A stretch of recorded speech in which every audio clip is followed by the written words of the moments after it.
Won't you lend your lungs to me? Mine are collapsing. Plant my feet and bitterly breathe up the time that's passed. Breath I'll take and breath I'll give. Pray the day's not poised. Stand among the ones that live in lonely indecision. Hello, everyone. Welcome to episode 21 of the Crackpot Podcast with LaFond and Lockhart. We're taping on December 11th, and it's still James's internet blackout period, but he has kindly agreed to let us join him once again for a little bonus episode. Good morning, James. Good morning, Lynn. James, you have reached your retirement from the grocery business. It's just days away. How do you feel? Well, keeping with some of the retail food jargon, let's say I've reached my expiration date. I exceeded my best buy date a while ago. The expiration date is soon coming, and apparently I have a use by date too. I've had to shorten my time because I'm physically having a really hard time doing the job. Pathetically, I'm still the most productive person on my shift as I hobble along and lean on things to pick up other things. I'm basically, breaking down pallets with one hand because I can't bend or squat. But it turns out I'm not to be permitted to train my successor, which would have, only makes a difference in a couple of percent of shrink for that department as to whether or not he's trained or not. But it would have made a big difference for his quality of life at work, because I could have instructed him on how to avoid all the pitfalls of working in one of the few areas that requires some brain work in the store, and your decisions can immediately cause a lot of lost inventory. And you're a couple of guys that have brains in retail food. They go into usually the dairy department or some other, or they go into management, because you can't, if you make a bad decision on your yogurt order, then you could be throwing out $600 at the end of the week. And that's the whole profit for the department, right, because you don't make a lot of money in this business. So anyhow, that's not going to happen. I picked the best guy off of the main crew, and I went to the grocery manager who I have a great relationship with. Said this is the guy that could do it, which incited the jealousy of the crew supervisor. He's jealous of me for leaving. We both have hernias, for instance, and I'm retiring, and he's getting an operation and coming back to work. He's jealous of this guy from getting out from underneath of his thumb. So all the hours the 2 weeks that have already been allotted for Steve's training, Steve has not been permitted to have any of it, even though he wasn't needed on the main crew. He was even sent home early. And his supervisor and my supervisor was told that Steve-O didn't want to stay. So anyways, the Shark Tank of, working with a bunch of emasculated male things, swirls around. And the store manager, who was nice enough to hire me and ran me through certain tests, he immediately sent me for an interview for a store manager job. A friend of his who owns a chain was hiring, and he wanted to know if I would turn down a store management job before he hired me, because he was afraid I would be gunning for his job. He didn't understand me just wanting to be put out to pasture and make a few bucks to keep a roof over my head. It didn't compute in his worldview. He treated me like a king. Always treated me better than anybody in the store until I cut my hours back. Then he stopped speaking with me.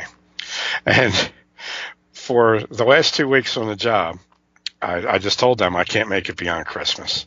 I said, well, I could still train this guy in 2 weeks, and it'll save you, a couple thousand a month over his 6 month period of getting used to this. It'd be well worth the money spent. Makes a lot of sense. Instead, the store manager, who's, was the regional manager for a chain that failed, go figure, he has decided to just use me as a grunt for as many hours as possible up until my expiration date, basically just trying to hurt me physically and making sure that he's going to lose money. He's willing to lose money off of his bonus for January, just so that he could maybe, rupture a disc in my back or whatever.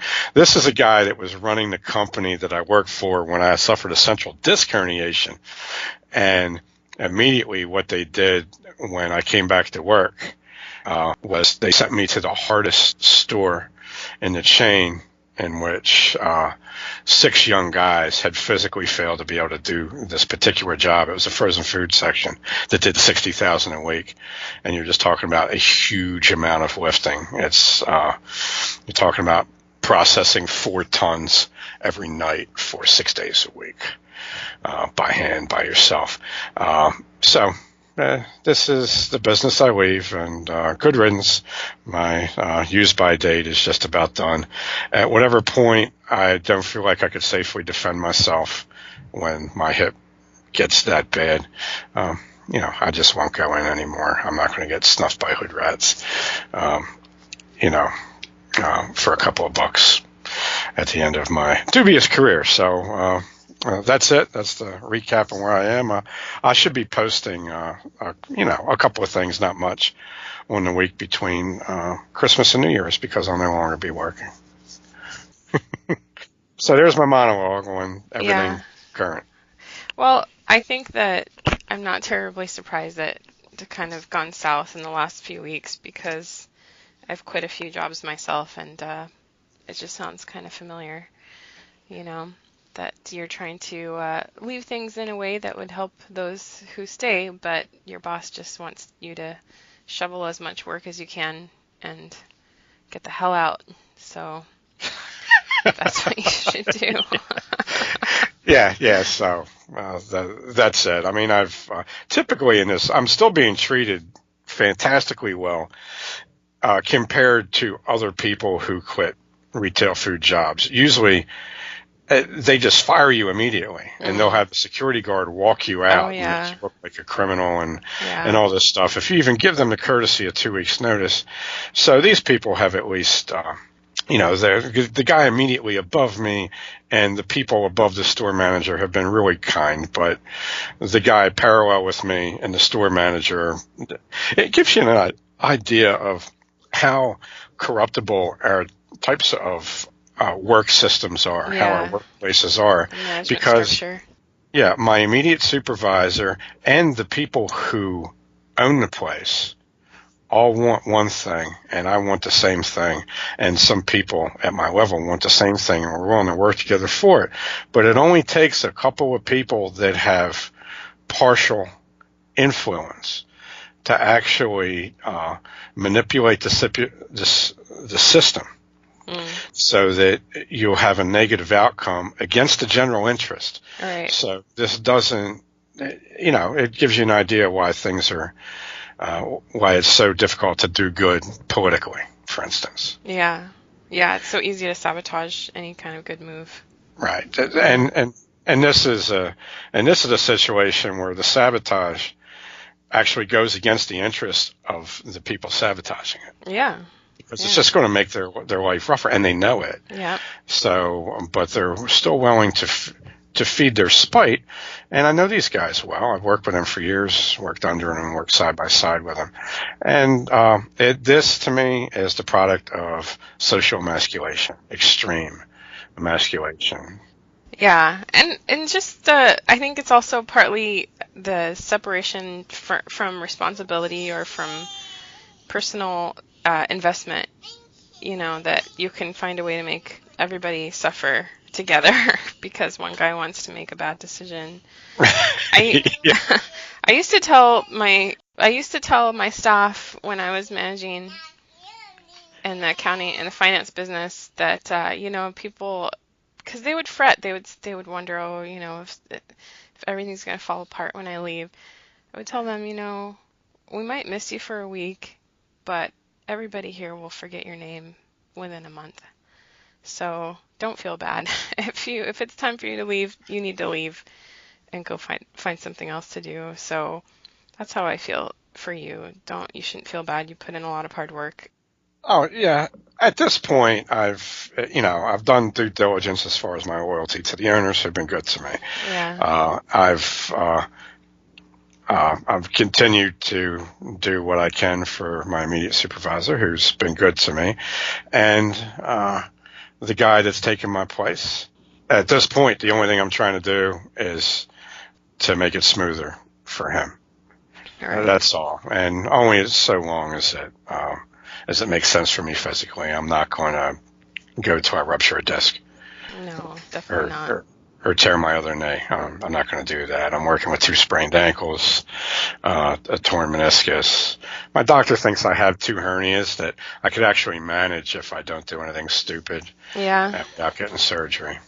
Yeah. I've got a history of lower back injuries, so I'm not going to do anything stupid at this point. I want to get out healthy. That's the whole point. Yeah. I want to be able to walk around and interview people and travel and be able to, function fully as a man. So.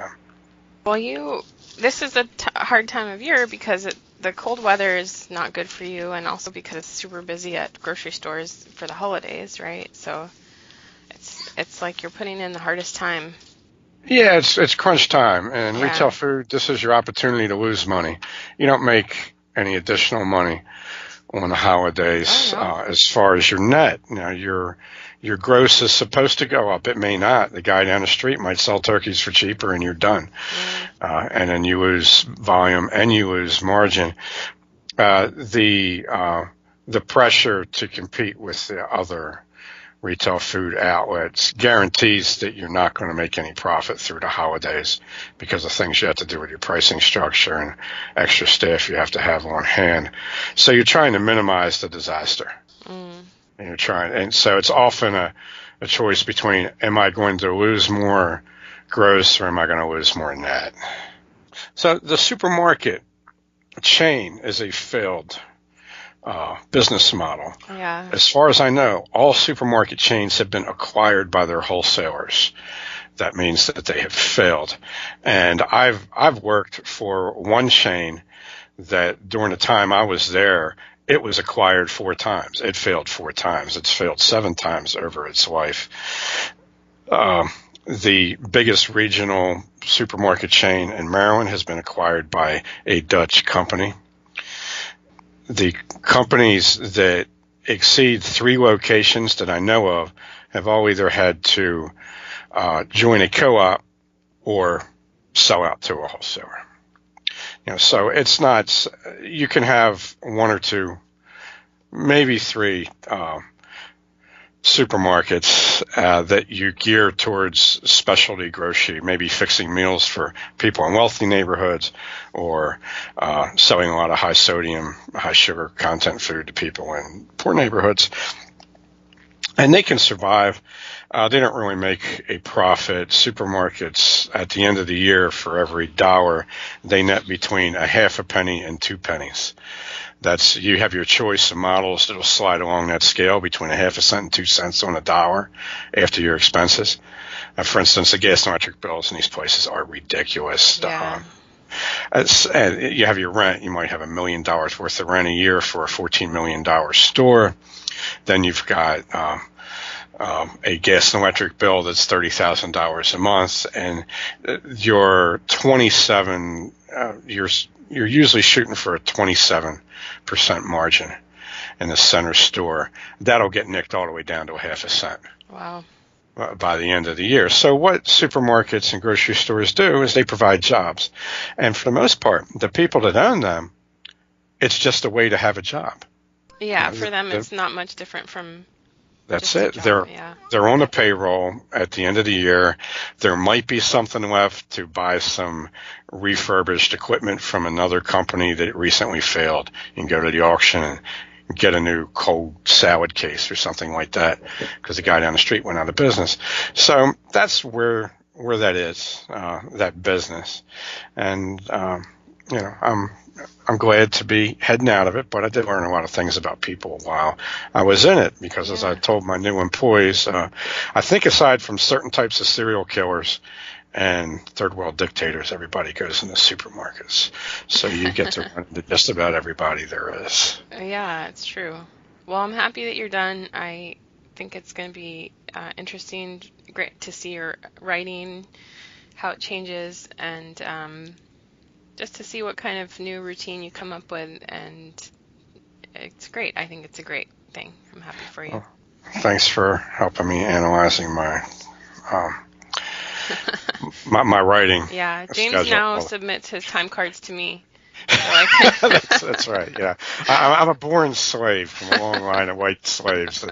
I have to have a master, somebody to report to.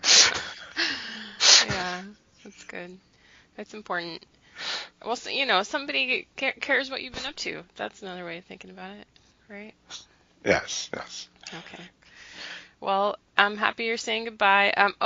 You showed me this letter. Do you want to talk about this thing that you confiscated years and years ago? It's like made the job application. It's a job application that's made up, that was done by hand as a joke. I think in the early 80s, when supermarkets were starting to hire blacks. It was traditionally as a business that even in Baltimore City, even when Baltimore City became majority black, we had few black people working in the supermarket business. And they were starting to come in, and there was this joke job application. So it was too tasteless for me to want to repeat any of it. Oh, yeah. Online, but I did send you a copy of it because Yeah. it was comical in a crude way. Yeah, I've seen it. It's highly offensive, and I might include it on the slideshow with a appropriate disclaimer. Okay. That we do not endorse these views. It's interesting to come across this because I just had this conversation with my landlord who has defended me against charges of white supremacy by neighbors. That was from the early 80s, and I can tell you the last time that I heard racial hatred expressed by a white man in Baltimore was around 1983. The guy's name was Tim Freeze. He was a former U.S. Marine, and he called my wife up and told me I was dead in an alley while I was on my way home from work because he knew I was heading home late from work. And this was because I was a supervisor on a crew where his lazy little brother, Chris Freeze, was fired. I didn't fire him, but I was the guy that had to give him the news. And he was replaced by, I think, the first black employee at that store location. So now I was a race trader. He even threatened to kill me, and somebody tried to run me over when I was crossing the street. I eventually had a talk with him face to face outside of the store, and he pretty much evaporated. So I, but that's it. That's not. We're in 2017, and the last time I had a white person face to face or within my earshot express to me views of extreme hatred of black people, it was Tim Freeze. And all of a sudden in the early 2000s, there's supposed to be, according to the media, this epidemic of white supremacy and white privilege and white hatred. And for a quarter of a century, I haven't even known a white person to use the N-word. Yeah, I've never, yeah. Yeah, and beyond that, not to make any pointed disparaging comments. So it's another example of how our society is a lie, where the ethical cornerstone of our society, our morality, is all based on this huge falsehood. Yeah, definitely. I mean, it's picked up so much momentum and so much force because everybody in the power structure believes all the same thing or repeats it, whether they believe it or not. That's sort of hard to imagine a time when people were just, like this was just a prank. These guys, whoever did that, made that job application.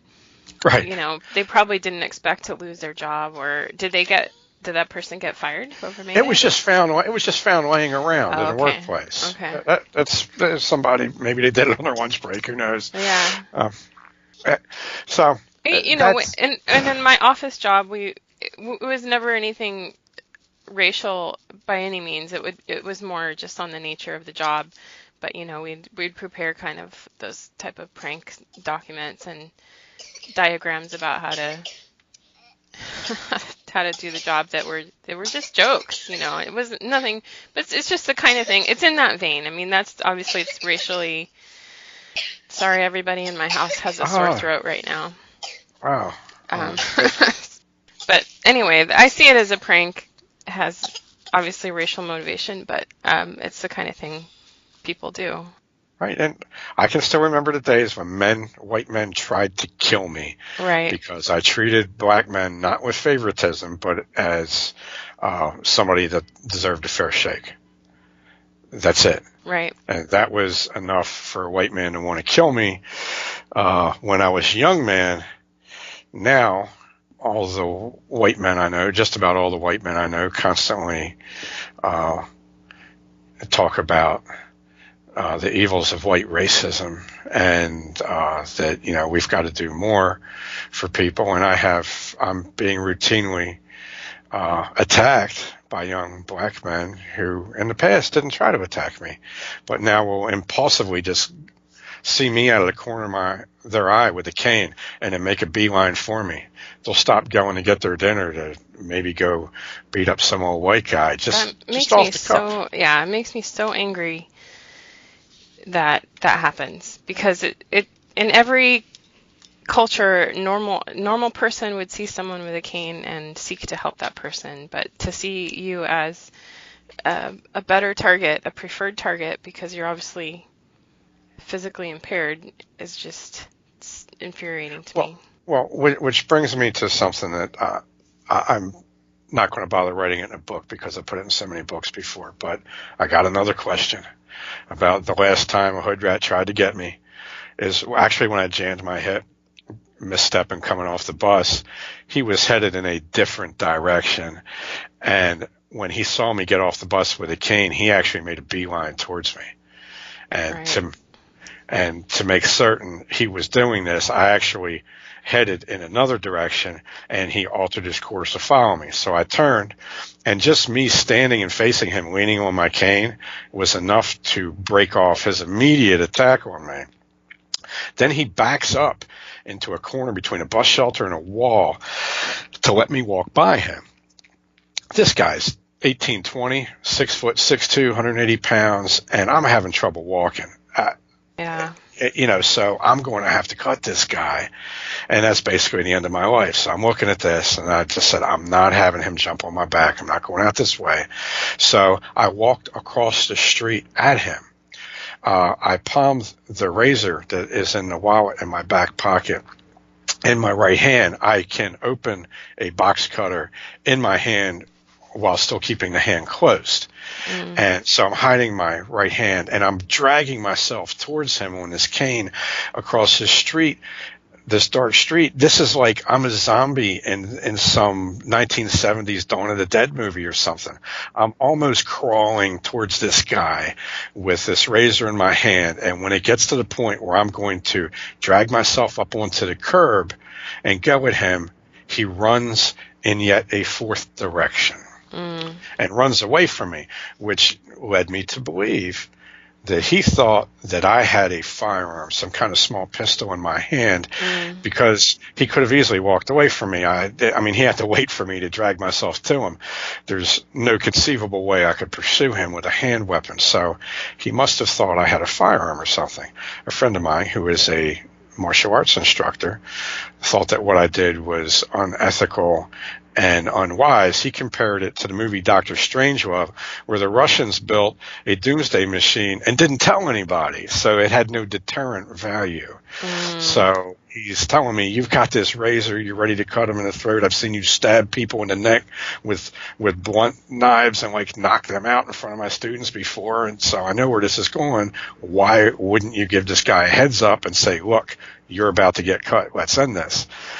And I told him, I said, what if he has a Yeah. Well, I told him, I said, you're looking at it from a confrontational martial arts ritual combat point of view. I said, in the real world, the thing that is most feared is the hidden hand. I've got the shittiest blade there is. What if he's got a Bowie knife? Yeah, it's like you're not supposed to shoot first. Right. That doesn't apply in the, Again, it's trying to use this Anglo-Saxon civility matrix in a real world. Yeah. Yeah. And and I said, what if he has a gun? Yeah. Or what if he has a buddy? Then I'm shot. Or what if he has? has? Blade, I'm shot. Yeah. Plus, people that have been out there know that the person who shows the blade is the person that's afraid. The guy that's going to do you in is the guy that's hiding the blade. So just adopting that body language gives him a chance to understand how serious you are. Right. Because he wouldn't be afraid of this razor blade if it was laying on the sidewalk. Right. Well, if I'm waving the razor blade around, then it's no more dangerous to him than if it was laying on the sidewalk, because I'm telling him I'm terrified. Yeah, and you give him a chance to strategize how he might disarm you, or how he. I don't think. Or call the police on me. Yeah, exactly. Yeah, now you're the aggressor. You're brandishing a weapon. Right. So there we go. It was a chance to tell that little anecdote there for the end of the year, and at whatever point, as I finish out my work life here as a wage slave, at whatever point I feel like I could only defend myself with a blade, or I feel like I'm not strong enough to use a cane to defend myself. I think if I'm healthy and I'm carrying a cane, I think I can make short work of 3 big, strong bucks pretty quick. Wow. And probably kill one of them, break a leg, break an arm, and get it over with in 10 seconds. I'm confident of that. I've been in over 600 stick fights, and I won most of them. But when that's a heavy extension weapon, and when your hip is gone, when you've got your nerves impinged, a lot of the strength you need to do that goes away. And I'm not going to. If I had to defend myself now with a cane, then I could maybe take out 1 or 2 guys. But if there's a third one, he's got me, because I'm not going to have the lateral mobility I need. So, well, all this talk. I mean, the point is, you don't need to be wandering the streets at night between bus stops and the grocery stores and whatever.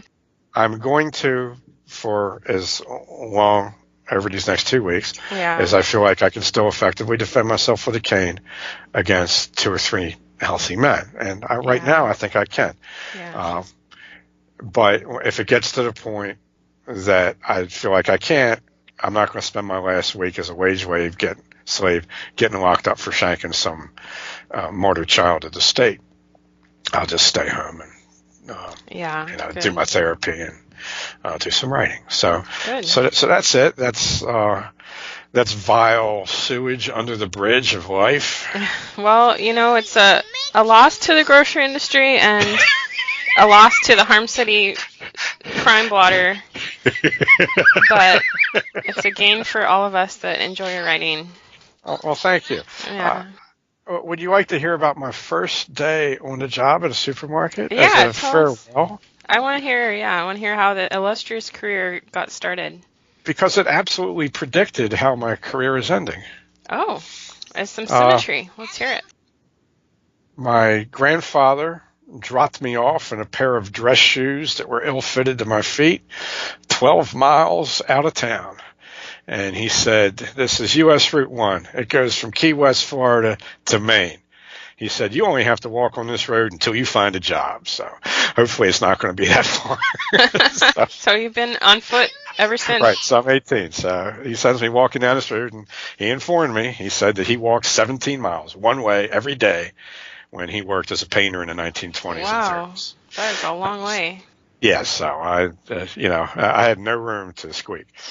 So I look for jobs as I walked down U.S. Route 1, and I remember getting to Ridge Lumber Company, which is no longer there, but the Ridge Road is still there. And I would say that most of the people that were behind that counter, since they were in their 40s, 50s, and 60s then, they're probably not with us. And they had no job openings, And I asked for a job at the counter, and I had a lady and 2 older men give me tips on talking to people about getting a job. They welcomed me to town. They wished me good luck. Wow. They asked me to stop in and let them know if they got a job. And that felt really great. Yeah. So I fill in applications at a few places. Then I get to a veterinary clinic, and I'm filling out this guy's interviewing me. Are you a technician? Are you this? Are you that? And he was Middle Eastern. I think he was Iranian, and he told me he did need somebody to, walk the animals and carry the animals to the operating table and hold them down when they get stuck with needles and so on. And he says, I'll be right back. Here's the application to fill out. So I'm filling out this application, and there's this poor animal screeching in agony in the other room. And but it reaches a crescendo by the time I'm halfway done filling out the application. I leave it halfway filled out, and I walk out. I said, no, I'm not. I'm just trying to get enough money so that I can take a bus to the Mexican border and then try to walk down I wanted to walk the Pan American Highway down to Terra del Fuego. That's what I wanted to do, and I was hoping to get killed somewhere along the line because I just hated society, hated civilization. I was like, this is what I'm going to do. I'm just going to finance this with this job. Nothing much has changed for you then. Yeah. So I'm not going to listen to these dogs being carved up while I'm getting ready to do that. I wanted a quiet workspace. Eventually, after no luck filling out applications, car dealerships didn't want me. I'm in Hamilton, where I live now, and I decide to turn around. And the first place I hit is this grocery store. And I walk in there, and I fill out an application. This lady says, she's an old Polish lady. She said, how did you get here? She said, I see the address you put down is Chapel Hill. That's almost out to Kingsville. And I said, I walked. She said, I don't have an opening right now, but I'll hire you. Walk to work. She said, do you need any bus money to get back in here? I said, no, I have enough money to get the bus in here tomorrow if I walk. So I'll walk home. Wow. And as she's filing my application, the grocery manager comes up front and says, Bonehead just cut his finger off.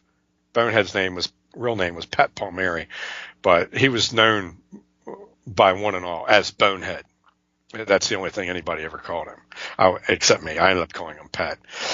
And he ended up becoming a roommate of mine. So I get hired because Pat gets his finger cut off on the forklift. Oh, man. So the next day, after I clean up the parking lot and the bag groceries and to help out the grocery manager as needed until Bonehead gets back to work, I come into the back room. And there's this guy chawing on a cigar with this steam coming out the front of it. He's got his World War II tattoos on because he's got his collared shirt rolled up so I can see like the naked Polynesian girl on his shoulder that he got in New Caledonia when he was a cook on an aircraft carrier during the big one. And he was a great guy. So I actually saw him cut a guy in a box cutter fight in the back room. Oh, wow. Yeah, that's when grocery clerks were real men. We used to fight with razor blades in the back room. Yeah, jeez. So getting blood on my groceries. Oh, and when the first time I cut myself accidentally, because everybody does that when you start working in a supermarket, eventually they rip something open with the razor blade. And I come into the back room. I've slashed my knee open and my pants, cutting open a case of paper towels, and I sit on a milk crate and I start pouring peroxide on this 2-inch long cut on my knee. Oh. He looks down. You see it, you no good son of a bitch. Don't you ever bleed on my stockroom floor. He's like, bleed outside. Yeah. So I hobble outside, and the whole time he's blowing this noxious cigar smoke. He used to smoke these cheap Dutch Masters cigars that he would get off the rack, the candy rack up front when he walked through the front door. And they would one time the guys were painting a new area of the store and he was working there, and the painter actually complained to the owner because his cigar smoke was turning the white paint a misty green. So I go into the stock room to start working with Larry. We called him Cigar Face. And he, to the right of me, there is a forklift that's a pop-up forklift. The truck has already gone away. The giant black dude from Richmond, Virginia, has already dragged these 15 pallets of wrapped groceries off the truck. They're parked in front of me. To his back, he drags out a heavy wooden table between the two of us, and he looks at me. He says, "I'm going to make a clerk out of you." He takes out his razor blade. He cuts open the plastic off of a pallet. He pulls 3 cases off the top. He slashes them open in different ways. And if it was a double stack case, the stuff used to come in double stack, he'd cut right through the middle of it and then flip it open. And then there would be cut boxes and everything, And he cuts open these 3 cases. He flips one of them open and he says a price and another price. And then he says, "Jack Benny." And then he hands me this thing that looks like a ray gun. I've never even been shopping in the supermarket. I didn't go shopping with my mother, so I don't even know what this is. But this is the stamper that you use to price things. And I was like, "What's this?" He says, "It's a pricing gun." I said, "Price them up." And I said, "Well, what does Jack Benny mean?" He says, 2 for $89. It's code for 2 for $89. I was like, okay. So I'm trying to figure out how to set the price on this thing. It's too slow. He rips it out of my hand. He sets the price on it. He hands it back to me. And then I start to price it. And these things were very difficult to use until you got the knack of it. And then you could do it like a wizard. And he rips it out of my hand and he goes, and he prices them all up faster than the eye can see. And he takes the pricing gun back. And this proceeds with all of these 3 cases until finally he stacks them all together and he hands them to me. And he says, "Put them on the juice skid, kid." Okay, now the skids are behind me.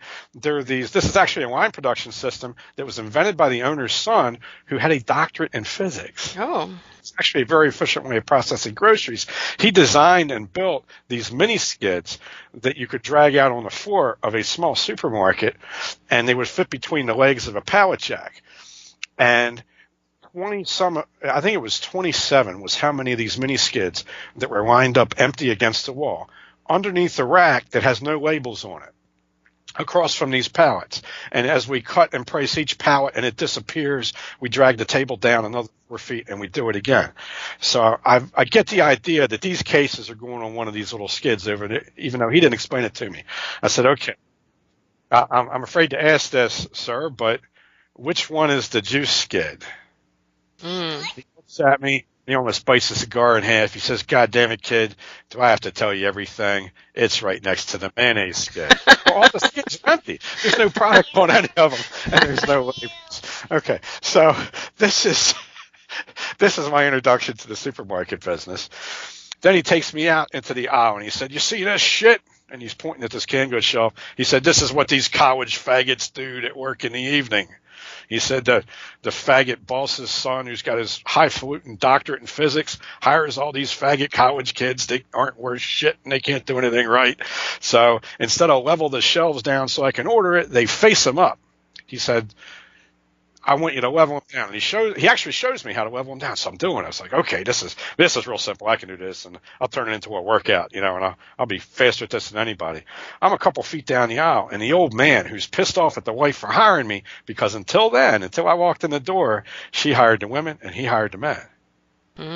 He looks at me and he kind of gives me this snarly look, and then he walks away. Well, the next morning, I'm told to go stand by the window while they have a 3-way argument about whether or not I should be fired for facing up the canned goods, because Larry never explained to Mr. Lynn that I was fixing the faced up canned goods and leveling them. He actually blamed it on me. He said, "Well, I told the kid, God damn it, it's not my fault that this guy's not worth anything." Well, I find out then that this is a female-owned business. And she points her finger at these 2 men, this little lady, and she said, "I hired him. By golly, I'll fire him." And when I fire him, he walked 10 miles to get this job. There's got to be something worthwhile in him. So I work with this guy another day, and I start learning the skill set. And then we have to go on a cart run. What's a cart run? He said, it's a sacred rite of passage. Okay, you're not a fireway clerk until you do a cart run. Are you man enough to do a cart run? I was like, well, yes, sir. And he's oh, this green smoke in my face all day while we're working together. I'm about sick.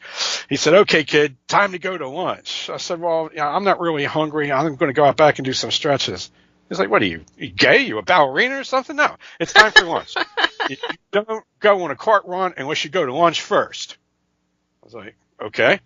So we go down to the Garden Inn, and he orders a pitcher of draft, and we got 20 minutes to down this pitcher of draft. He's making sure I drink as fast as he does. Okay. And you're not even 21, or was that right? I was drinking age at the time, so drinking age then was 18. Okay.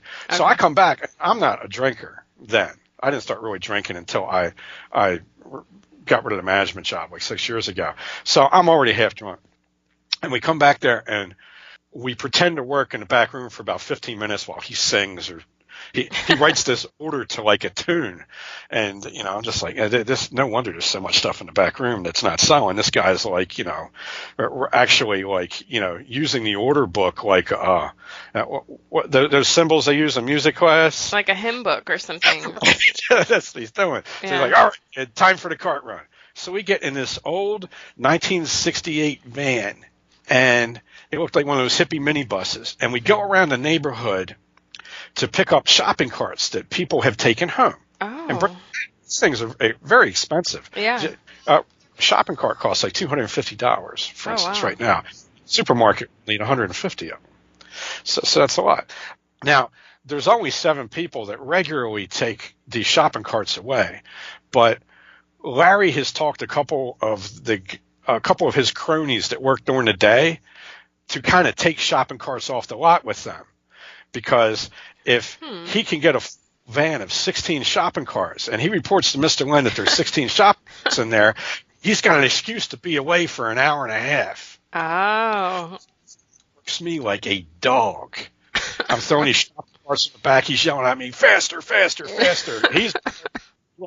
And finally, we get to this one place that's got like 6 shopping carts that like friends of his in the neighborhood that have like hoarded in this one spot in this alley.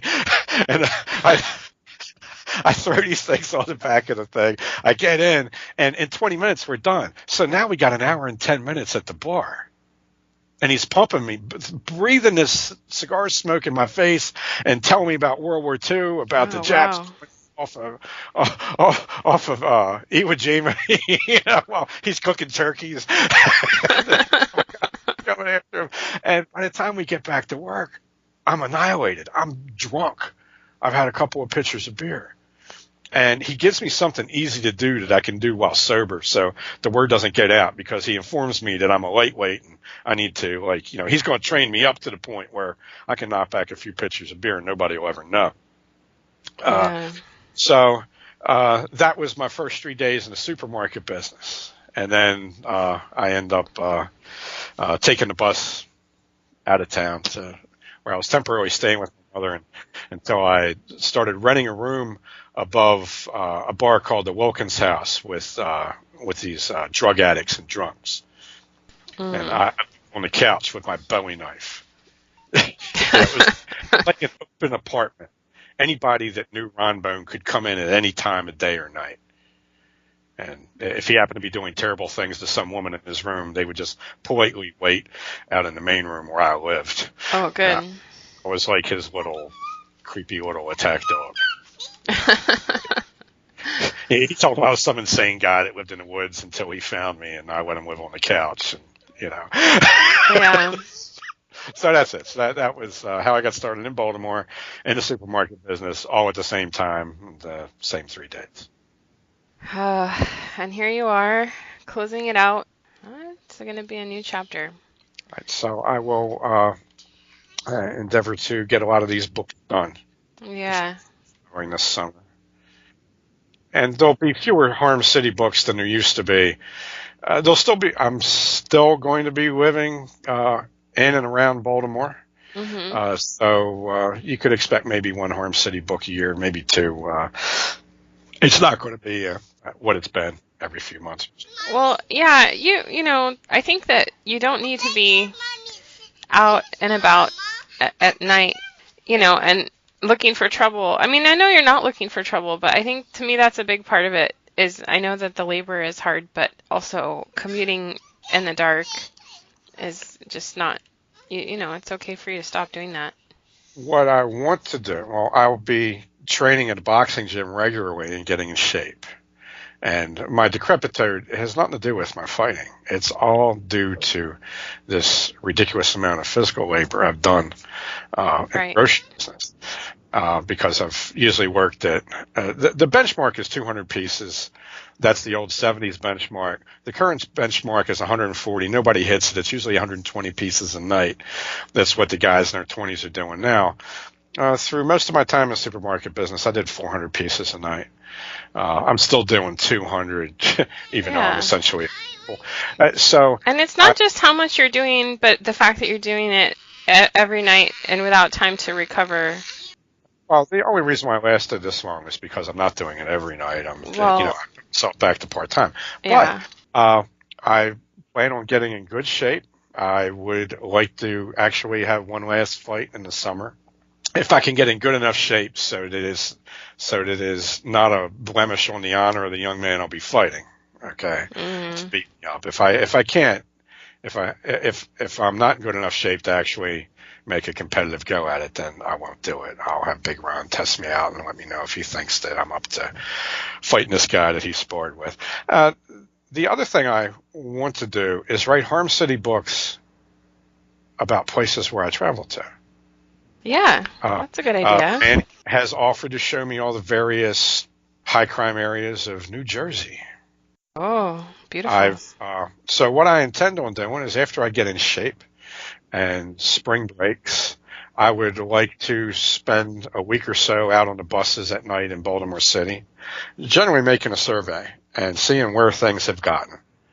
And then using that as kind of a springboard, a comparative, because I think we're at the bottom. Baltimore's pretty much at the bottom of the violence problem in the United States. We're on the floor. Yeah. Or out top. I guess it depends on how you look at it. So I'll gather a good benchmark for my investigations of urban blight and Dindu fright and areas across the country that I might go to. So I'll have to travel by bus. I won't have enough money to fly. Yeah, that will in itself be interesting. You observe the people on the buses throughout, on those long haul buses, I guess. Be a different crowd. Harm City will be going on the road. Yeah. Try to. Probably like in the summer of next year, maybe spring, summer. I'm expecting to be away from Baltimore for the entire summer. All right. That will be something to very much look forward to. Now, I have a quote, if you don't mind. Yeah, I think you should go ahead because I have some chores to do here that my kids are demanding. I'm reading from a book titled Markings. It's a collective musings of Dag Hammarskjöld. I'm sure I'm butchering that. He's a Norwegian. He was a high UN official. I think he negotiated the end of King Leopold's butchery of the Aboriginals in the Congo. He was eventually assassinated by CIA operatives over Scotland, I think. He wrote this in 1925. This one brief entry is titled, "Thus it was. I am being driven forward into an unknown land. The path grows steeper, the air colder and sharper. A wind from my unknown goal stirs the strings of expectation. Still the question, shall I ever get there? There where life resounds, a clear, pure note in the silence." That was something he wrote in 1925. And I would like to dedicate the following passage to a friend of mine who was also my benefactor and my senior in the combat arts. Jim Frederick passed away on Saturday, and he's my age. And suddenly taken by fast-acting cancer. So for Jim Frederick, I'm taking this from Dag Hammarskjöld, 1925. Tomorrow we shall meet, death and I, and he shall thrust his sword into one who is wide awake. But in the meantime, how grievous the memory of hours frittered away. Well, thank you for the readings, James, and thank you for talking to us about your grocery career, that we're all rejoicing that you are done with it. That's why they all hate me too. They're all rejoicing that I'm leaving. See, everybody wins. It's a win. It's a win for everybody. Yeah. There will surely be a cashier and maybe a deli girl shedding a tear for my passage. They'll just have to do with that. You have a good week. I hope your kids get better. Thank you. All right. Take care, James. All right. Bye-bye. We'll meet again under the sun. Every 12 minutes and another one's gone. This meat's in your makeup, this flesh is on your lips.